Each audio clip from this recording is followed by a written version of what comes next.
Welcome to the One Within All to the InnerVerse podcast. I'm your host, Chance, and as you regular listeners know, for InnerVerse, this is the year of a radical shift towards quality over quantity. If you believe the signs, that mindset seems to be both antithesis and cure for the multifaceted degradations of the Kali Yuga or Iron Age, an era which is recognizable by how its society elevates matter, numbers, and time over spirit, symbols, and the eternal. Of the many inverted precepts that dominate the beliefs of the many in this part of the cycle, perhaps the idea that most distorts the pyramid of people's paradigms is the physicalist or particleist view that says an object's qualities are an emergent feature of its material composition, or in other words, that stuff, in various combinations, creates its own characteristics based on the molecules it's made of. But we need look no further than the infamous hard problem of consciousness to know that this physicalist view has serious flaws. Near-death experiences, the complete lack of progress in finding any cellular repository of memory in the brain, out-of-body travel, extrasensory perception, and even synchronicity. All of these phenomena point to the same conclusion, that it is spirit which precedes form, that all matter derives its qualities from an unseen and energetic essence, an essence which is eternal and unchanging regardless of any lesser or greater quantity of material stuff. It's with these intrinsically vital perspectives in mind that I introduce today's guest, Melissa Kupsch. She's the director of RMDY Academy and CEO of RMDY Collective, where she's providing teaching and products based in the art of homeopathy, a type of medicine which by nature of its efficacy proves in and of itself everything I've just said regarding matter and essence. Melissa's philosophy centers on empowering the individual to reclaim their healing power in their own homes without breaking the bank. And it's worth noting that homeopathy is by far the most economical form of medicine, which immediately answers the question as to why it has not been embraced by the mainstream health industry. For a podcast like InnerVerse that so regularly delves into topics of energy medicine, it is definitely overdue for us to take a closer look at this foundational aspect of holistic healing. And joining us today is a master herbalist who needs no introduction around here. He's one of my favorite people on the planet, and probably yours too if you've been a regular listener for long enough. The great Kyle Denton of Tippecanoe Herbs. I invited Kyle to co-host today partly because I knew he'd ask excellent questions, make observations I'd miss, and he's a clinical herbalist who puts homeopathy to work in his daily life and with clients, and also because I just wanted to collab. Check out the episode description for links to Melissa's courses and products, Tippecanoe Herbs, and the many mutually beneficial ways you can support InnerVerse. With that, let's get this show on the road. Everyone, please welcome the holistic revolutionary and homeopathic headmistress of the RMDY Academy, Melissa. Thanks for joining us today. Thank you. My gosh, when you was talking at the start, I was thinking, does he do this like exact speech before every podcast? Because that is so outrageously aligned with everything homeopathy. That's incredible. No, custom just for you. Got to get you warmed up. Love it. And how you doing today, Kyle? Hey, I'm doing great. Thanks so much for inviting me. It's a pleasure to meet you, Melissa. I'm super excited to talk about medicine of the future. Yes. And of the past and of all time, really. So let's get into it.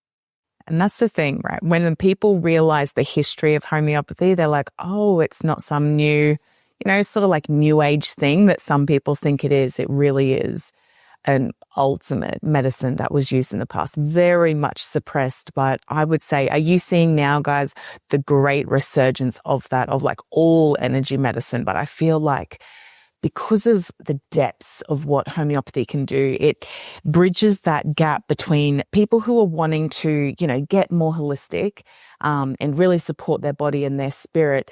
There's like this gap there between people who want to trust their body and sit back and like embrace everything we are, but also whose body and energy is actually so out of whack. Like they do actually need this recalibration, and homeopathy sort of fits the bill for all the physical, mental, emotional, spiritual, just really depth of healing. Well, speaking of, past, present, future, tell us about how you got to where you're at now. What made you interested in homeopathy? What was the journey like? Yeah, so I was actually studying to be a naturopath, so into the herbs and all of that. I was 2 years into that degree. My sister was chronically sick with UTIs. And it wasn't like a usual urinary tract infection though. So if she had sex, she would end up in the hospital on an oxygen mask, infection all through her body, IV antibiotics for a week. And this would happen literally any time that she had sex. So you imagine every month or second month, she's in hospital doing this like round and round for 6 years. So it happened from when we were 16 until our early 20s. She's only 1 year younger than me. So obviously we're really close and we're just wondering what on earth is going on with her body. Our dad is a conventional doctor and he does everything that he can. All of the latest treatments, you sit on the chairs and the little pulses of like electricity meant to tone your bladder, all of these like outrageous things she tried. And then we did all of the holistic stuff. So I'm 2 years through my naturopathic degree and we're doing all of the herbs, all the supplements, most perfect diet. She's meditating, praying. She has quit her job. So by this point, her bladder tone was so poor that she couldn't go more than 20 minutes without going to a toilet. So it's sort of, pretty rough. And on top of that, like at the very end of it, around that 6 year mark, the doctors at the hospital are like, they've got a file on her this thick and they're just saying, you're a mystery to us why you react this way. But essentially going forward, you need to be on a prophylactic antibiotic every day for the rest of your life. And you can't have sex because it's very dangerous for you. So it's just like, wow, what a life sentence for a 21-year-old. And then I had this lecturer and he loved homeopathy. He was a homeopath and he would just drop it into our lectures quite often. So he was actually teaching me, anatomy and physiology, but he would say, oh, you'd be a great homeopath, you'd really love it. And I had never even heard of homeopathy. And I would fob him off because I thought it must be some hippie sort of like too superficial, not like depth of like full medicine that I wanted. So I fobbed him off for like 6 months. And one day he said it to me while she was in hospital. And I was like, oh my God, that is it. If you can cure my sister's chronic condition, I'll change my degree over. And he's like, right, when can she meet me? We meet in the local coffee shop, 90 minutes. He takes her case and he asks her all sorts of weird things. What are your favorite foods to eat? What was your life like growing up? Do you get on with your mum and dad? What, are you like? How do you handle anger? And she's like, yeah, good. Like we look at each other and we're like, yeah, I guess like good. And then he's like, well, what do you like in traffic, and then we laugh because like she's got real road rage. And he's like, oh yeah, some women feel uncomfortable like actually expressing their anger. So in times when it feels safe, like, behind the wheel, that's where they really can let it out. And we were like, oh, okay. And so he sort of had this hypothesis that she had all of these suppressed emotions. And that's why she was manifesting these UTIs whenever she would have sex. And it would be, like an intimate kind of vulnerable thing. And it was triggering this full blown body response. And so he gives her this bottle of medicine. It's like this big. And he just says, can you take 2 drops of this every morning and every night? And I'll see you in 8 weeks. And I'm like, what the hell? Are you serious? Like, did you not listen to this crazy backstory and pathology? And you're giving her 2 drops morning and night of this like little bottle. Anyway, within a couple of days, she's had massive discharges pouring out of her body. And what she noticed is that she no longer had to go to the toilet every 20 minutes. By the 3rd day, she told me she's gone for a walk and she's like, oh my God, I was gone for hours and I didn't have to go to the toilet. And I was like, what? And then up is also coming all of this anger, all of this rage and resentment that she obviously had swallowed down over like quite a few years. And the rest is history, I guess. She broke out of that cycle. She was no longer getting hospitalized.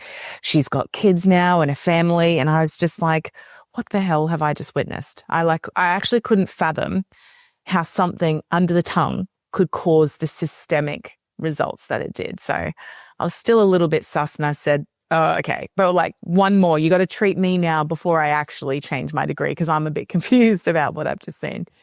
And then, he worked with me, prescribed me a remedy, and I had a full-blown physical, mental, emotional, like big purge. And I was just like, what the hell is this? Then I started to deep dive into what homeopathy is because it clearly was nothing like I had imagined. I borrowed every book from our, college library on homeopathy and I just poured over them. And it felt like when I was reading all of this history about homeopathy, it felt like I had discovered the Holy Grail. And I just thought, how on earth does no one know about this? No one in Australia was talking about homeopathy 10, 15 years ago. But, now becoming more and more, up to the front. But yeah, that's really how I got on the train. I love that story. That is an intense story.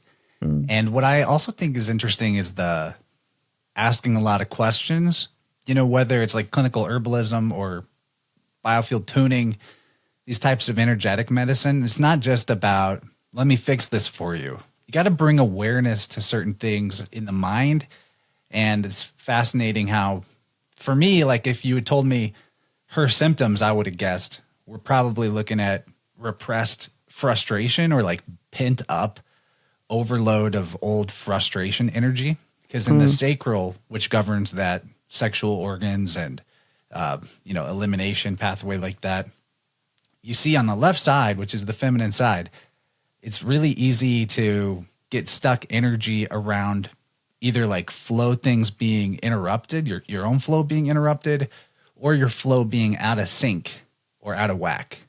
And that's in the same region as where you get stuck frustration, resentment, or just plain dissatisfaction.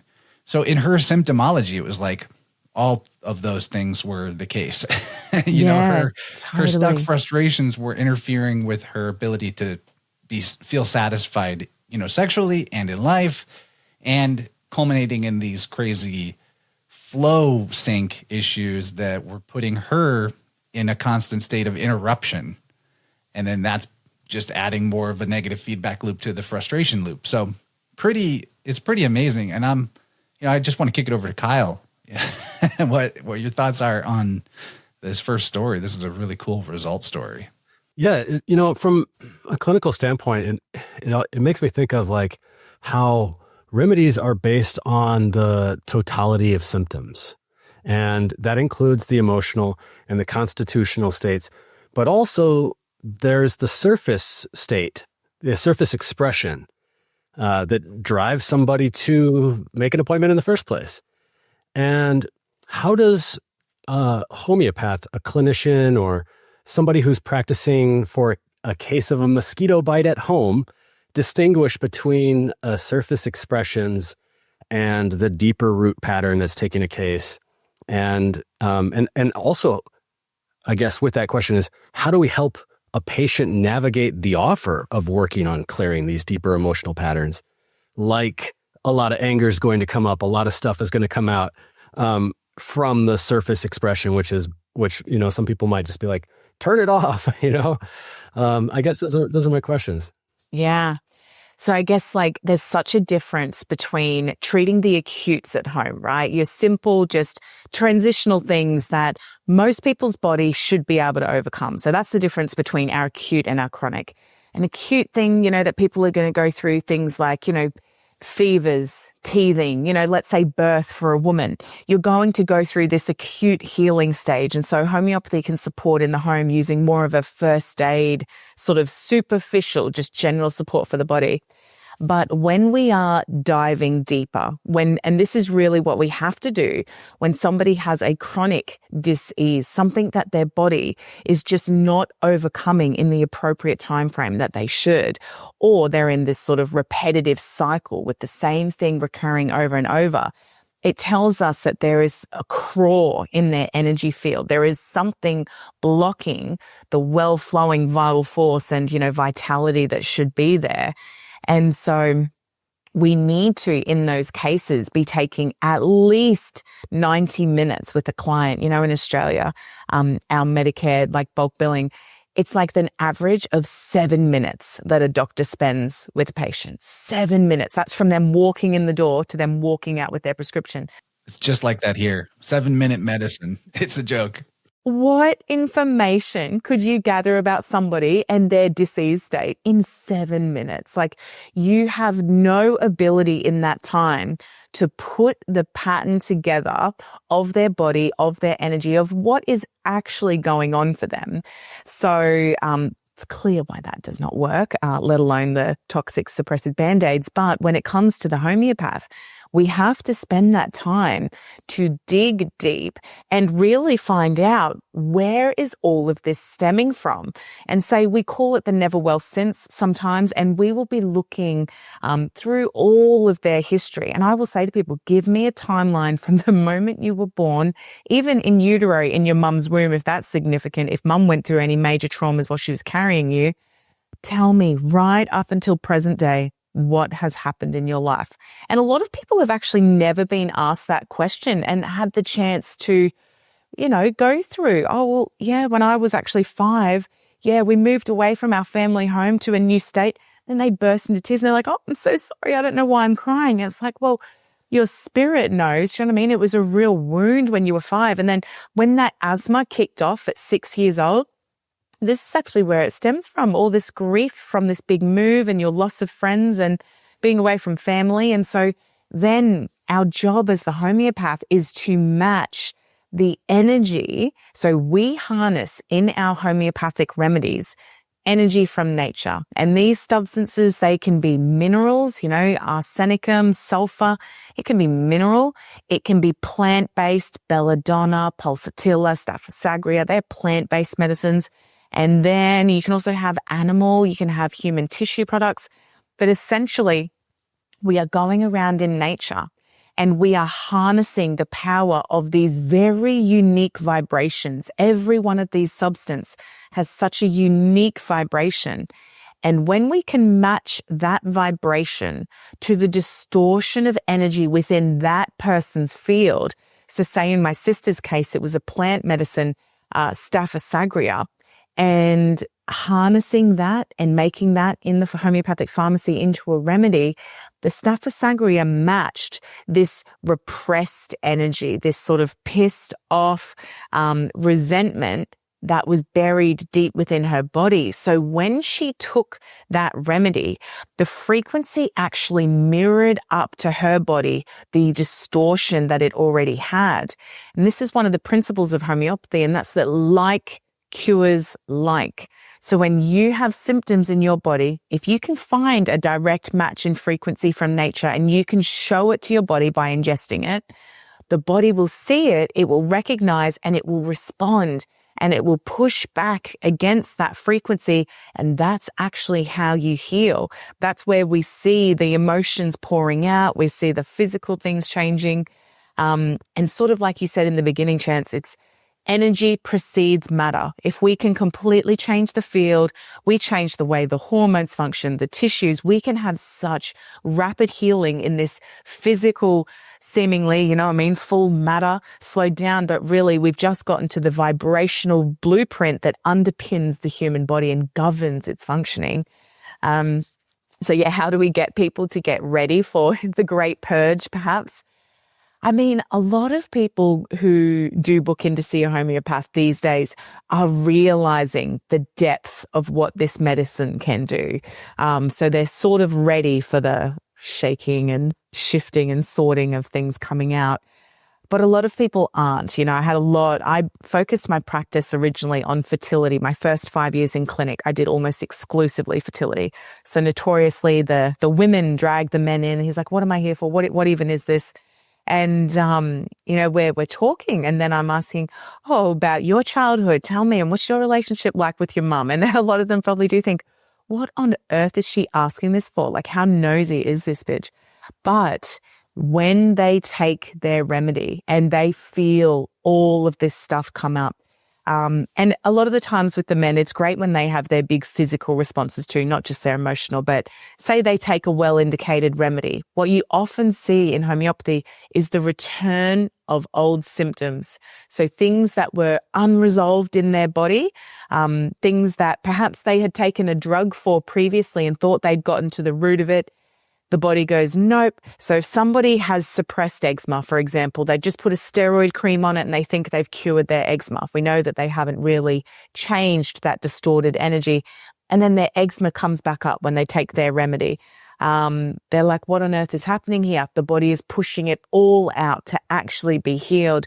A lot of the times we have, swollen glands. People take their remedy. The next morning they wake up, they've got a mad head cold, swollen glands. They're like, oh my gosh, this remedy's made me sick. this remedy is purging all of that toxicity within you. So when you give them good education, a lot of people get excited about the things that are bumping around, and depending on their history and like how traumatic perhaps their life has been, some people can have a rocky go of it. You know, there is stuff that just has to be processed. I don't know how you guys feel. You know, I think homeopathy is definitely alchemy. It's definitely alchemical, and, you know, you can transmute a lot of these energetic things out. People's dreams tend to change profoundly when they start taking their similimum, that one remedy that really matches theirs. And these things will change, but I don't think it's really possible to always just lift off all that trauma and all those memories without the conscious going through, because that's where the transcendence, I think, happens. You know, you get to revisit these old wounds, but often through the lens of an adult, you know, who has perspective. So many people carry things like, my mum never really loved me, you know, and then when they take their remedies, it's dredging up all of these feelings that they have felt their whole life, but it actually comes up from the real subconscious, you know, depths of us and into our conscious mind, where it's like, oh, you know what? That's not entirely true. You know, this story that I've been sort of saying deep down, you know, my mum was just really busy. My mum did love me. Or, you know, maybe people have this stuff come up and it's all the grief, and maybe the mum really wasn't loving and the mum really wasn't available. And then they can just sort of forgive it and let it go. So yeah, it's a process for sure. That's so awesome. I love the idea of resonant frequencies that are that a person is seeking out to match to. And it's something that I experience all the time. I have an herb shop. And so people will come in and there's this big wall of jars and they'll come in and there's just something that kind of happens where it's almost like a stage light dims and you know there's going to be some magic and divination about to occur. And they'll pull off, just like a card of a tarot deck, they'll pull off a jar off the wall, don't know what it is, bring it up to the counter and say, what is this good for, you know?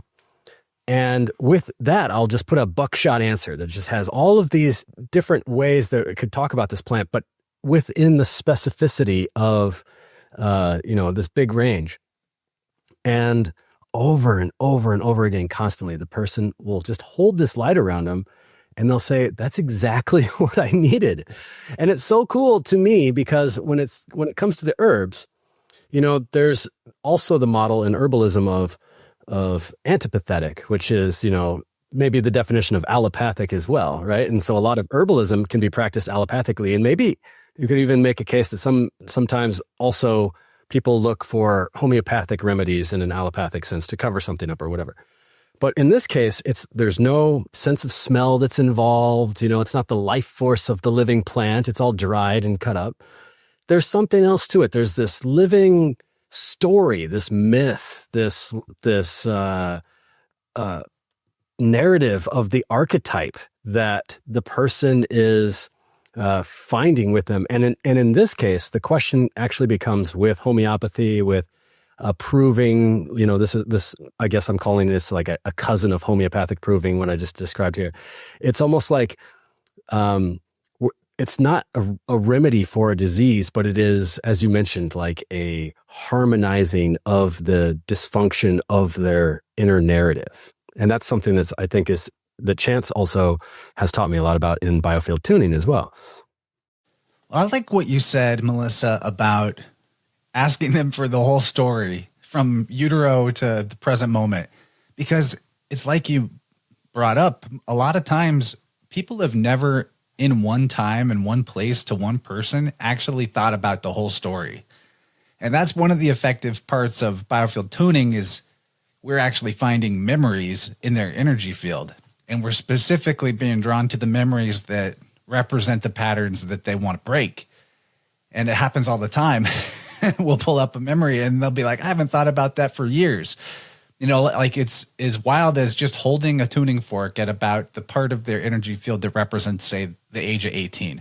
And I just hold it there and I say, ask your body to show you where there's a sensation relating to the stuck energy, or your mind to show you a feeling or a memory. And sometimes they'll have 3 memories come up from being that age that they say they haven't thought about probably for decades.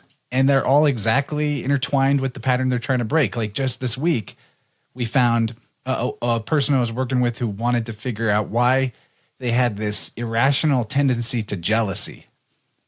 And we immediately went, boom, straight to being a teenager, being in a hyper scrutinized, competitive sort of program for being selected for some college thing, and being jealous of the other girls who could just do whatever they wanted and have fun and be normal young adults. And I was like, well, here you go.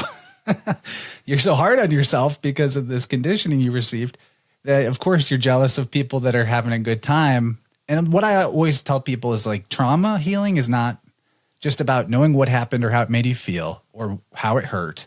It's about figuring out the way that your personality was affected, your belief of who you are, your belief of what life is. If you can make that A to B connection, this happened and I adapted by choosing to be this way. That puts the person in the consciousness seat behind the choice that up to then had felt like that's just how I am, or that's just how things are. And then the free will is brought back into the equation, and that's what rectifies trauma. That and sometimes actually going through the uncomfortable part of detox or feeling the emotions. That's something I just went through myself. I was just telling Kyle before we got on the recording, I had some really good energy work and deep tissue massage earlier in the week. And I felt like I'd been hit by a truck, and I had a detox headache for 2 full days that I just couldn't do anything. Like I had to just slow down and do nothing for 2 days after that healing. But the stuff that was going on in my body is now resolved. The stuff is not stuck anymore, but it's not free. Like healing is not free necessarily. And I think that's the question that I want to talk about next is what sets good homeopathy apart from the less effective. Because like, as Kyle said, you can have an allopathic approach to herbalism. And I think because that model of suppress symptoms with this thing, fix me the way a mechanic fixes car parts without me actually needing to address the way the driver is operating the vehicle, so to speak. And I think that approach is probably how a lot of homeopathy is administered or sought after. And maybe there's more to it than that in terms of what would set apart the good from the decent from the not so good. First off, I just love what you said there about people realizing, hey, maybe this isn't inherently who I am. It's my adaptation. And I love it when people actually come to that realization, because people carry so much, guilt and shame over, whatever their addictions are or their poor habits. And when you actually trace back through their life and you can see this is simply how you adapted to this situation, it makes complete logical sense that you were just trying to get some, bit of control, a sensation over whatever you were going through. And so whether it's that you've become addicted to the gym and you have to go every day, otherwise you feel worthless, or whether it's that you're an alcoholic, whatever it is, these are only adaptations and these can be changed. It's only energy that needs to be moved. It's not inherently who you are. And for people to be broken free of things like, even OCD tendencies, how many people cling to like the ADHD diagnosis of like, oh, this is me. And it's like, no, these are literally just adaptations that your body has used for you to survive, because your body is so loving and in its wisdom, knowing that as a young, person, you couldn't deal with it. So it just sort of locked it away to deal with later. And here we are. Now we're going to deal with it. So yeah, I think that's a big so part beautiful. of it, Melissa, is that helping somebody realize that tendency was an adaptation, which was actually good and served you. And now it just is no longer needed. Instead of being in that self-judgment of why am I like this? I shouldn't be like this. Realizing, oh, this was necessary at a time. It's not necessary anymore. Totally taking the self-judgment out is very helpful. Just want to highlight that. We'll return to the enlightening homeopathy chat with Melissa and Kyle in just a minute, but first, here's how you can support InnerVerse and yourself. Joining InnerVerse Plus on Patreon or Substack unlocks the second hour of this episode and the huge archive of extended shows and members-only podcasts. Head over to InnerVersePodcast.com for links to all the past episodes, and while you're there, explore the sound healing page. You'll find tons of free informative resources about biofield tuning and the anatomy of your energy body. Plus, you can book a tuning session with me. If you're feeling stuck in behaviors, patterns, or ailments that haven't shifted with other modalities, tuning may be exactly what you need. I also offer Oracle-style counseling that blends the symbolic wisdom of the I Ching, tarot, and other systems, creating synchronistic wake-up calls through the cards. And definitely don't forget our many powerful affiliates. First up, the newest InnerVerse partner I'm very excited about, RMDY Collective. Melissa and her team are creating extraordinary homeopathic remedies with educational resources included, making it easier than ever to bring these energetic medicines into your home. Make sure you visit through the link in the show notes and use code InnerVerse for 10% off. And for your daily regimen, our favorite mystical herbalist, Kyle Denton, makes potent plant medicines at Tippecanoe Herbs. I use his teas and tinctures every day. And if you use the coupon code InnerVerse, you'll save 10% and support the show. And for homeopathic flower essences, the crew at Lotus Way provides some of the loveliest elixirs you'll find anywhere, from aromatic sprays to body serums. My personal favorite is the Luminous Chi Elixir, which helps bring out the inner glow when your light feels a bit dull. To support InnerVerse with your purchase, make sure that you visit Lotus Way through the link in the show notes. And for a different kind of empowerment, Brandon Sterling's Trading Business Builders course teaches the tools and mindsets of high-level financial experts. Because if you must engage in commerce, why not trade like a wizard? The original music I make that you hear in InnerVerse intros is now available on streaming platforms like Spotify and iTunes. You can now add them to your playlists and take the 432Hz vibe with you anywhere. Big thanks to everyone who shares the episodes, supports on Patreon or Substack, or checks out our affiliates. And now let's get back to the show. In regards to good homeopathy, what sets good homeopathy apart? It really does play into where we were talking about that antipathy versus working in sympathy. So when people ask me, what other modalities do you love? Because obviously I love quite a few holistic modalities, but I'm always mindful in how they are being used. I'm sure you guys would come across, even some of the biohacking levels of, it's almost looking like green pharmacy sometimes, you know what I mean? Just like these hardcore protocols, take all this. And to the homeopath, that can actually be working against the body and opposing it. Just because it's natural does not mean that it's a good thing to do to your body. So I like to do anything that acts in sympathy with the body. So say things like saunas, right? Yeah, you're firing up your body's own detox pathways. You're acting in sympathy to help support what your body inherently wants to do. I'm also okay with things like fasting because, again, you're firing up your own healing mechanisms. Herbs can be used in a more sympathetic way. Sometimes, for example, again, with the eczema, we don't want to use creams that potentially are just suppressing the rash, even if they're natural. We want to support the body to heal from within. So when it comes to homeopathy, there are ways in which people can get into the allopathic way of thinking. There's these, it's a branch of homeopathics and they're called the Narayani remedies. I don't know if you've ever heard or used them, Carl, but they come and on the bottle, they've got sort of the name of the disease which they are to help. So there's like your diabetes mix. There is your, tinnitus, mix for the ear. You've got your hemorrhoids mix and vein mix.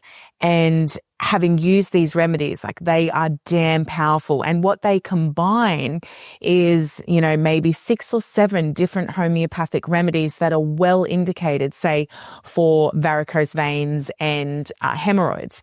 And so when people take them, there's a good chance that at least one of the remedies in there is going to really resonate with their situation and heal it. So, we see that happen a lot, but we need to be mindful of getting to the root of that person's, like their center of disease. And this is what we really call classical sort of homeopathy, where you're looking for the simillimum. You have taken the whole case.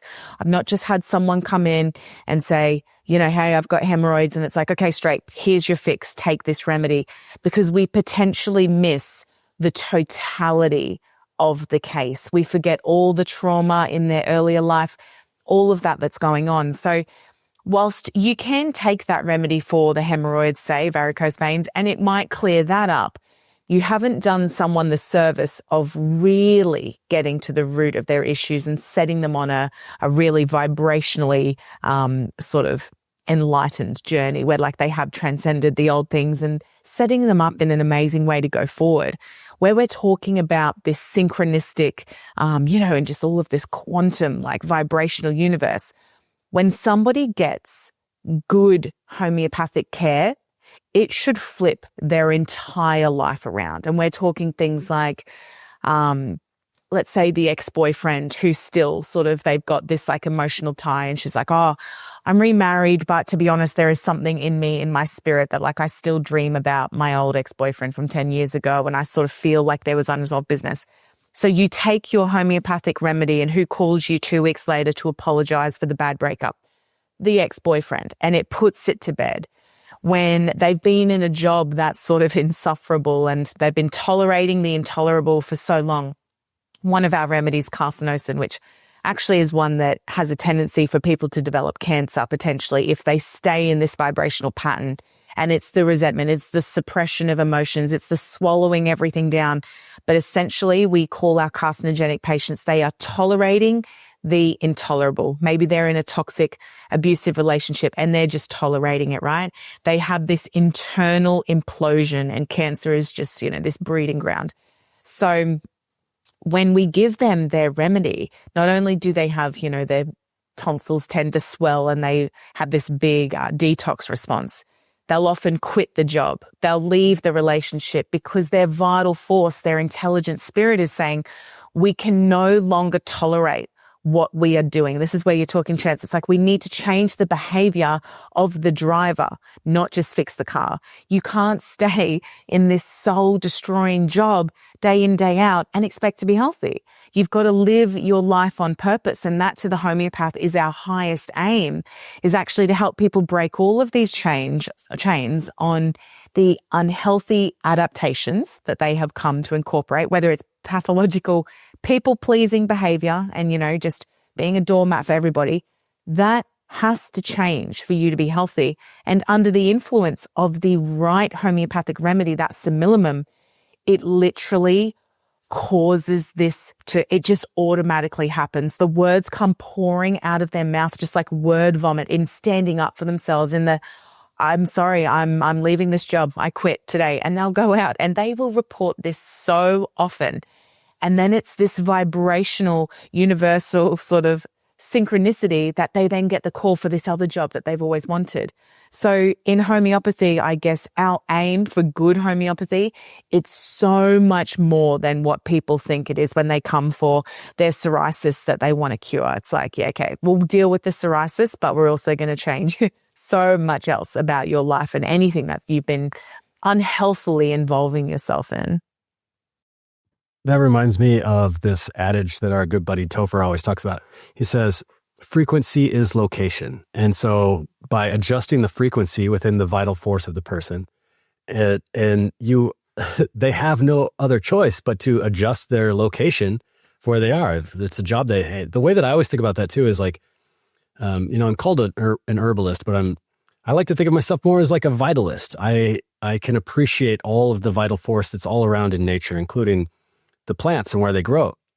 And so it's like trying to plant a plant that likes to thrive in the sun and in the field underneath the trees and in the shade. And it might, take root a little bit, but it's not going to live up to its full potential.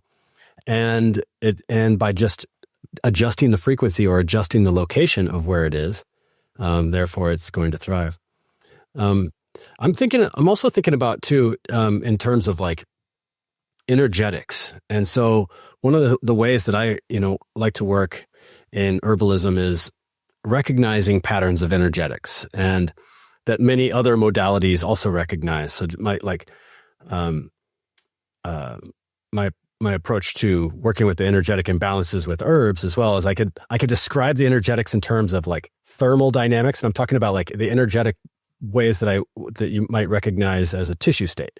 So thermal dynamics or fluid dynamics or spatial dynamics, such as hot, cold, damp, dry, tension, and relaxation. And what I'm seeing in the tissues and the emotional body as well, or is also in the mental body, and so on and so on.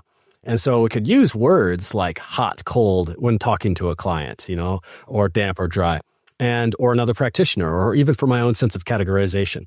And not every plant fits nicely into this framework, but it's a nice rule of thumb. And also in herbalism, there's this language that I apply called the Doctrine of Signatures, and it very often guides my intuitive insights towards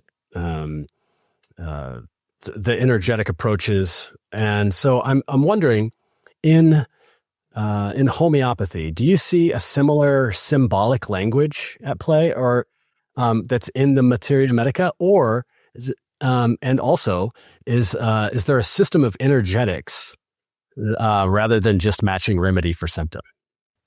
Yeah, so you definitely see, so I just grabbed like our Materia Medica, so where we are looking at all of the symptoms and the aspects of each individual frequency as we see it, you do see some correlations. One of my favorite Materia Medicas, it's called Prisma. And before it launches into all the aspects of the remedy, it talks about where it's sourced. And because it's important to understand the energy of where, this substance has come from and the way that it lives. So say, calc carb, this is one of the biggest homeopathic polycrests. It's a massive children's remedy, and it's around like the oyster shell, and inside that, and with the children in the behavior, you imagine like with an oyster shell, like they're pretty scared, right? Like they're staying clamped closed, like safe in here in my shell. I don't want to protrude out and like risk in this world all of the uncertainties. I just want to stay here nice and safe in my oyster shell. And when you see these kids, like a lot of the characteristics are, they might hide behind the mum or dad and be like really nervous. They've got a lot of fears, fears of the dark, And it's like they're more withdrawn. And the calc carb, when they grow into adults, these are your patients who just want routine, structure, and safety. They are not like a sulfur who's out there creating like the big philosopher with this pie in the sky ideas. Your calc carb just wants safety. And so that is really reflected in where these things are sourced. When you look at our homeopathic remedy phosphorus, we often explain to the students, you light the match, right? And that red on the tip, it's phosphorus. And where you look in our Materia Medica and you read all about the person who needs this energy, your phosphoric patients are inherently your bright, shining, magnetic beauties, right? Everyone is drawn to that phosphoric nature, but they have really permeable boundaries. So your phosphorus patients are your most prophetic. Like a lot of people have fully just got that gift. They can go to bed at night, they can dream it. They wake up, it's on the news, and they're like, I've been like this since I was a child. It's very phosphorus, but they're very open, expressive. A lot of them love careers like modeling or acting. They love to be that center of attention because they are this bright magnetic spark and everybody loves them. And that when they burn out, same as the match, once it's burned out, it's fizzled, man, they can be pretty fatigued. And then you can see their real out of balance characteristics. But that, doctrine of signatures nature, it doesn't apply maybe to every, remedy and source, but you do see elements for sure. Yeah. I've just been also browsing some of your stuff on the website, and I'm wondering, to really stay on this train of it's not just about take this, it'll fix you, and there's nothing you have to do. I'm kind of wondering about how some of the remedies are not really descriptive or have much of a use it for this on the listing on your site.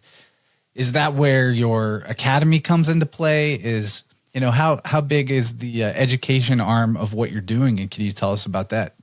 Yeah. So, it's definitely, if you're doing classical homeopathy, if you're really looking for that simillimum, you've got to see, a professional who can really weed through it. So say I've got this other book here, Now, this one here, this is our repertory. So this is our list of all of the symptoms pretty much that somebody is going to walk into your clinic and they're going to say. And people find it mind blowing. If you actually read through this, you'd be like, what the hell?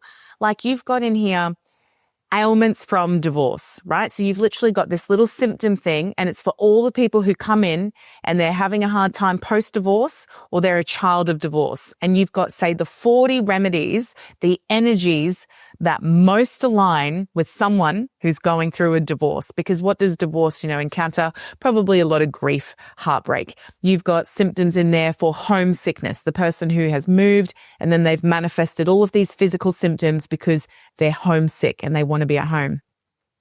Ailments from sexual abuse, ailments from, domination of controlling parents, ailments from like religious mania. If someone is sort of so intensely religious that it's like fanatical, intense, like these are all symptoms listed in this book.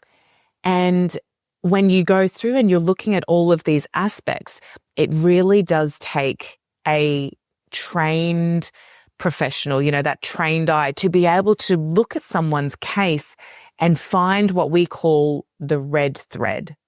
Like you are really looking for what's the commonality with all of these different symptoms, mental, emotional, physical. What is the underlying energy of this person? And then you're going to find the number one remedy that matches that overall the most. So it's pretty complex, but at the same time, it's so easy. Like it's definitely an art. So you'd want to see a professional, but then you've got your at-home prescribing. So we would encourage everybody to have a homeopathic first aid kit at home for any of the, acute things that pop up that people want to support themselves through. It's, that is easy. That comes with a reference booklet. And that's like, okay, if you have like an infected ear, like an ear infection, these are the remedies that are going to help clear that and heal it so that you don't need antibiotics or any other interference. So that sort of home prescribing comes with a reference booklet so people know what remedy to choose. But yeah, your deeper classical stuff, you want a homeopath. I see also on your site you have listings of like a directory of homeopaths. Are they mostly in the fertility field or are there, more generalists out there? Yeah. So most homeopaths, when they're fully qualified, they're a jack of all trades. It's like you could treat children with autism. You could be looking at fertility, menopause, anything. But there are some people who have mainly done fertility protocols. So protocols in homeopathy are not the gold standard. It's like this bridge because so I was using fertility protocols when I first graduated. Protocols are easy. That takes a lot of the art of homeopathy out because you're not looking necessarily at the totality when you start. But they're pretty phenomenal at getting people pregnant. And they were pre-COVID, I would have had, over 80% success. Even with people who've been through many rounds of IVF, they would come and it's about recalibrating their hormones, often detoxing the oral contraceptive pill, and getting ovulation, enhancing all of their fertility factors. So the people who specialize in fertility, they're more doing the protocols, but yeah, so we've got a 2-year course in Academy, and that's the amount of time it takes us to teach people how to go top to toe with all manner of healing, to be able to sit with anybody and figure out what it is that they need. So, yeah. I'm only experienced with one client on fertility, but I'm one for one. She got pregnant, so... Nice. And was it for you, was it just unblocking something that was in her field? Yeah, I mean, that was a couple of years ago, so I don't remember the specifics of that one very well, but it was just purely energetic. I mean, I don't want to claim credit. She was, I'm sure, doing lots of things to help her fertility, but, it was not very long after we did a session. And she's got a walking 1-year-old now. Very exciting. And Kyle and I both have teething infants. So I was wondering what your recommendation for that is in your, on your shop. I might try that out. Oh, for sure. And don't you buy it. We'll send you a kit to play with for your family.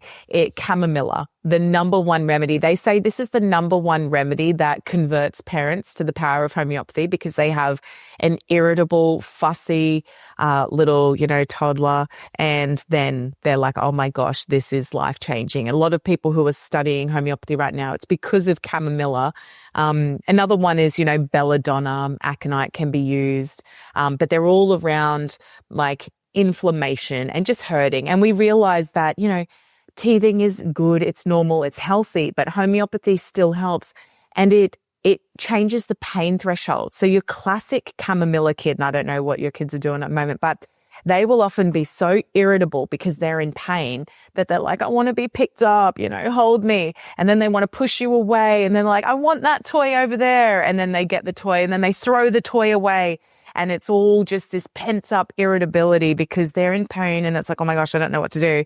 And the other time when we actually use chamomilla really successfully is often with laboring women.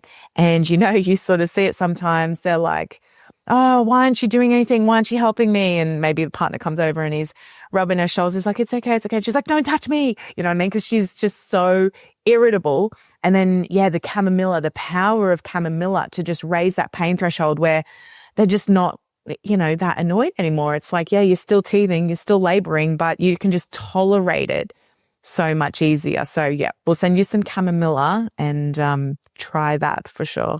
I got to give my baby credit though. She's actually not really that irritable. The only thing she does with when she wakes up in the middle of the night, she just kind of sings. She wakes up and she's like, ah, da, da, da, da, da, da, da, da, da, da. That's how she expresses teething. She's like, can't really sleep right now, so I'm just gonna sing Dada. Getting close to 10 months. Kyle's just a little behind me with his second kid. Yeah, ours is 3 weeks behind. It's so cool that you said chamomilla because that is the same profile in herbalism too. And I think it's more of like the spirit of the plant really rather than like how the remedy itself is made, because it can be made into a tincture, it can be made into a tea, it can be made into a homeopathic remedy or a flower essence, but in the herbal world, we would say it's for babies of all ages, and anyone who wants to is kind of like acting fussy in a particular way and gets kind of fussy about it, like you just described, like, oh, give me some attention. No, go away. You don't even care about my pain anyway, and just gets kind of whiny and fussy. And I also think it's really cool too, in just like a green speak kind of way. You have the word mom, M-O-M, in chamomilla, as some people call it. Chamomile. That's fascinating because some of our herbs and homeopathics and their resonance must overlap. Some of them I feel like must not though, because say St. John's wort in homeopathy, that's our hypericum.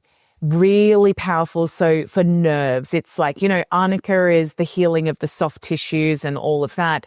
The hypericum is for the nerve pain. So if anyone's had dental work and they want to avoid painkiller or something, you're going to be using hypericum. If they've got shooting, radiating sciatica or nerve pain, hypericum.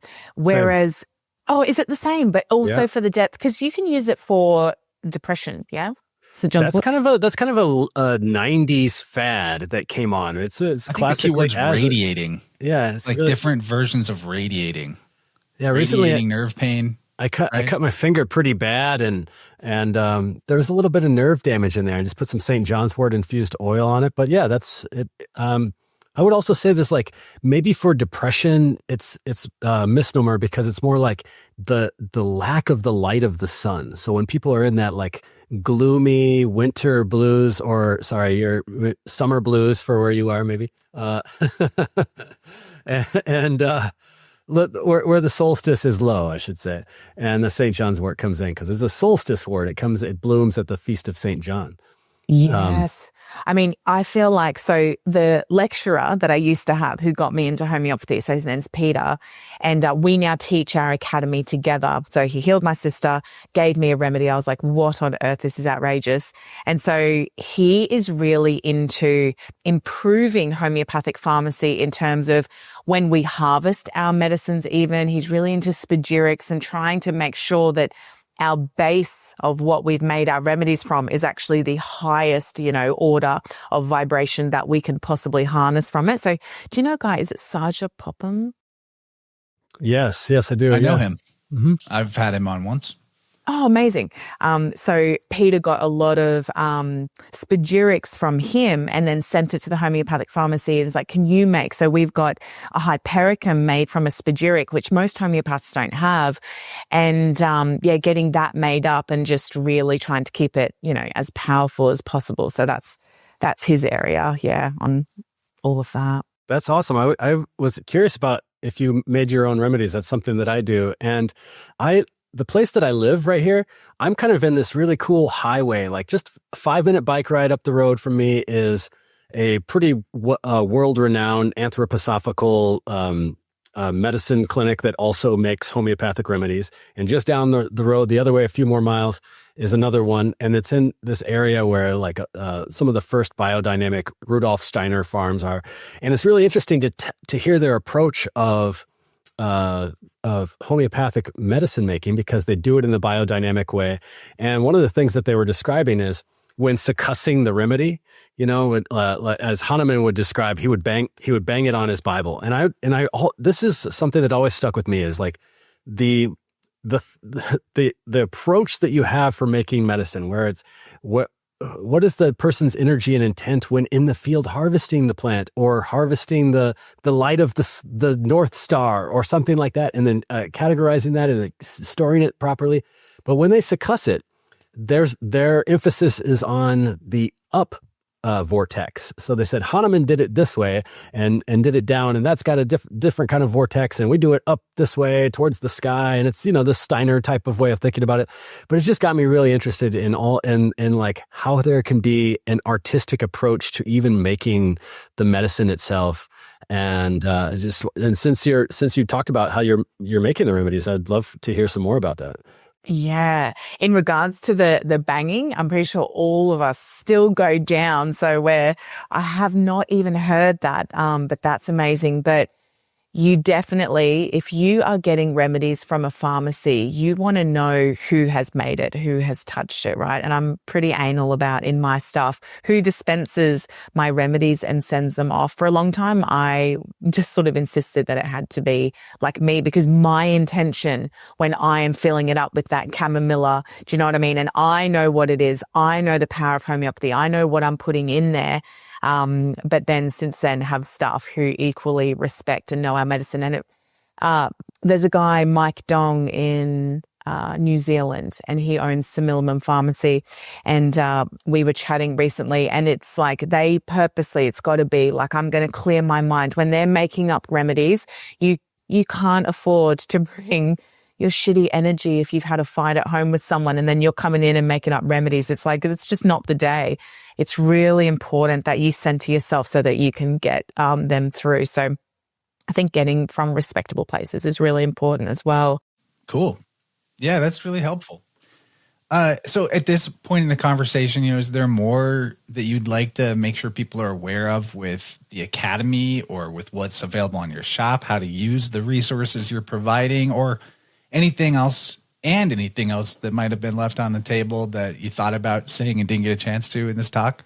No, I feel like covered like really the essence of all of it in regards to the academy and people. If there's anybody who wants to learn homeopathy, be a homeopath, I would totally check out the academy. It's like the world is now in this great resurgence of homeopathy. We had in our first cohort launching this course, we had 570 people sign up, which in homeopathic realms, that is huge. Usually a school would get maybe 30 students a year, but it's very clear people are waking up to this sort of metaphysical link and, language of our body. So, and it's just so phenomenal. So it's like an international cohort. We've got people through Europe, a lot in the US, Canada, a lot of Australians, New Zealand, and it's just like, oh, it's so amazing. And they're just such an awesome bunch. So we're just going to keep rolling this out. Our goal at Remedy is to get these homeopathic hospitals reinstated, start to buy them back. And we've got our first one being built in Australia at the moment. And for people to see the power of what homeopathy actually does. The physical things, the chronic disease that people are we're walking around really quite in chains, aren't we? People are emotionally depleted, so much trauma, keeping them stuck. I feel like so many people are just stuck. And homeopathy is that medicine of the spirit that can set people free, the physical, the mental, the emotional. And I think once we get more and more people aligned to it and understanding how the body and the spirit actually operates, we can have a completely new world that we're looking at. So Remedy Academy, I would totally check out. I would get a kit for the home. It doesn't have to be ours. Any homeopathic kit you can buy, get it at home, learn the basics so you can support yourself, your family.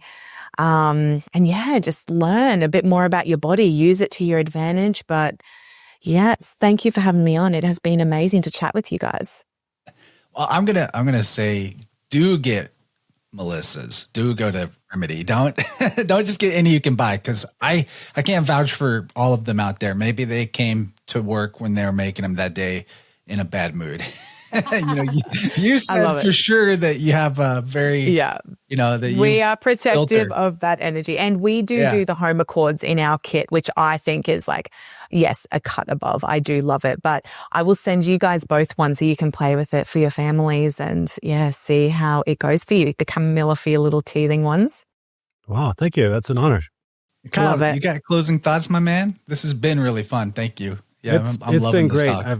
I've learned a lot about something that I've been interested in and work with kind of, in a similar way for a lot of years. And I'm interested in checking out the Academy and just bringing homeopathy to my already strange practice of vitalism. So thank you so much for the great conversation and introduction of homeopathy.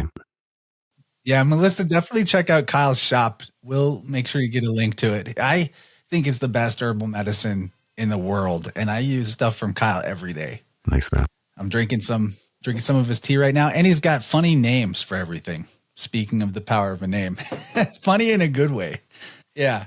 So I'll definitely appreciate if you sent us a home kit. I will be telling people about this forever. As somebody that's I'm actually about to see somebody for water retention issues in my tuning practice. And I'm like, now I see I've found the remedy from your site that I can send towards them. Like, hey, this is really inexpensive. After your session, try this out too. And I'm going to be, I will take any edge I can get as a practitioner. And it looks maybe I should send you across a bottle of more the suppressed sort of locked away grief. And if I send you a combination bottle of it, give that a go and you let me know in a month what that did.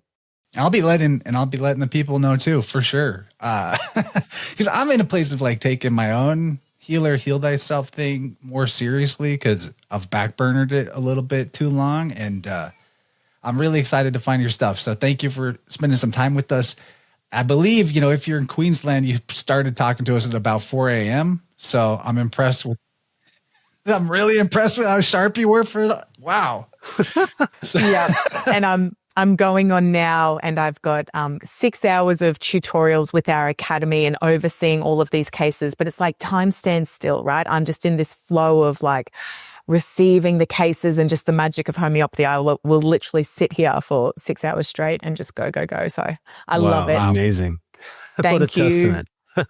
Thank you so much, guys. I won't take advice from somebody that I wouldn't be pleased to trade existences with them. And you look like you're having a good time and you're doing it right. So I love it. Good to meet you. And thanks everybody for tuning in. If you've enjoyed this free podcast and want to continue down the homeopath with Melissa and Kyle, check the episode description for links to join InnerVerse Plus on Substack or Patreon and unlock the powerful second hour. Part 2 with this super duo will enlighten you on how ancestral issues are passed down. So when we're talking about a miasm, we're really looking at the energy transference coming down generations. And how homeopathy helps resolve this sort of conditioning for good. Leukesias was the remedy prescribed that the grandmother needed, and it completely, the child, this is a young boy, completely stopped this throat-clearing tic.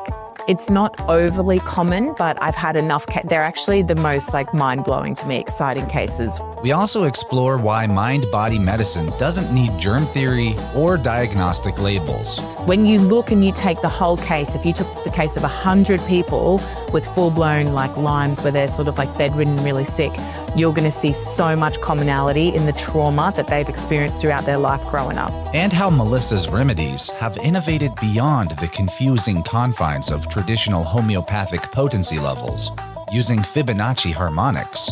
Because if you give the right remedy in a wrong potency, it might be too lowball and the body doesn't get the stimulation and able to push back. So with the person in front of you, you don't always know what is the optimal potency for them. And all along the way, you'll learn more about some of the specific qualities of a few homeopathic remedies. Aurum metallicum. Aurum comes from the homeopathic gold. It takes the energy of gold. InnerVerse Plus members are getting more than just double-length episodes. They've entered the flow of increased synchronicity and creative energy in their lives. And for as little as $8 a month, you can too. Members gain access to the huge archive of extended shows, each one transmitting timeless wisdom that will hit just right, no matter when you're tuning in. And supporters also get to join me for Inner Circle, an exclusive podcast where I discuss insights gained from podcast research, biofield tuning, herbalism studies, and my life. All the great stuff that just can't fit into a regular interview episode, I bring to members while answering their comments and questions along the way. Whether you listen for free or have been supporting for years, I'm grateful you're along for the ride. And I know sometimes it might seem as if the chaos in the world is ramping up, and health challenges might seem too complicated to understand. In these times, it's always good to remember that as you climb the mountain and ascend towards the sun, you inevitably gain perspective on the valley below. If you're sensitive and noticing more darkness than you're used to, remind yourself it's just because you're getting closer to the light. Good health, the truth, and energetic medicine are all simple, and you already have everything you need. And while sometimes we may be more afraid than we want to be, we've always got more courage than we thought we had. Until next time, be well.